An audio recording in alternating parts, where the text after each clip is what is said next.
मुजफ्फरनगर के Chhapar toll plaza पर deputy manager हत्याकांड के बाद से चल रहे धरने में रविवार को एक महिला कर्मचारी पूजा निवासी पचेंडा की तबीयत बिगड़ गई। तत्काल पुरकाजी CHC ले जाया गया, जहां से गंभीर हालत में जिला चिकित्सालय रेफर कर दिया गया। कर्मचारियों ने कहा कि नवरात्रि में भूखे प्यासे धरने पर बैठे हैं, लेकिन कोई अधिकारी नहीं आया। उन्होंने आरोप लगाया कि उनकी हक की लड़ाई को मूंछों की लड़ाई बना दिया गया। यह स्टाफ की रोजी रोटी की लड़ाई है, लेकिन इसे जाति की लड़ाई बना दी गई है। सिक्योरिटी और सैलरी से 30% कमीशन की मांग के विरोध पर ये धरना चल रहा है। पुराने कर्मचारियों को नौकरी से हटा दिया गया है। मिशन शक्ति पर सवाल उठाते हुए धरनारत कर्मचारी पायल गर्ग ने कहा कि उनकी कहीं सुनवाई नहीं हो रही है। उनके पास ना तो सरकार आई, ना कोई अधिकारी आया और ना ही कोई नेता आया। कर्मचारी बोले, आखिरी सांस तक लड़ेंगे।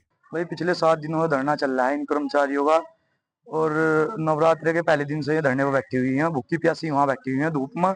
और भाई प्रशासन की भी ढील है, कहीं ना कहीं सारी चीजें नजरअंदाज हो रही हैं। हम देख रहे हैं ये जो लड़ाई है इनकी स्टाफ की लड़ाई है, और इस लड़ाई को मुच्छों की लड़ाई बनाया जा रहा है।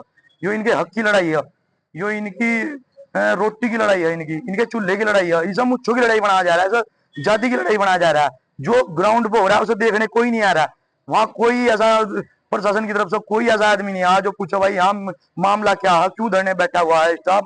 इसे एक अलग रूप दिया जा रहा है। जो मेन चीज है, जो जिस चीज को लेकर ये स्टाफ वहां धरने पर बैठा है, उन चीजों को कोई नहीं पूछ रहा। मेन मामला इनकी नौकरी से हटा दिया गया है ना, मेन मामला वो है, उस चीज को कोई नहीं पूछ रहा।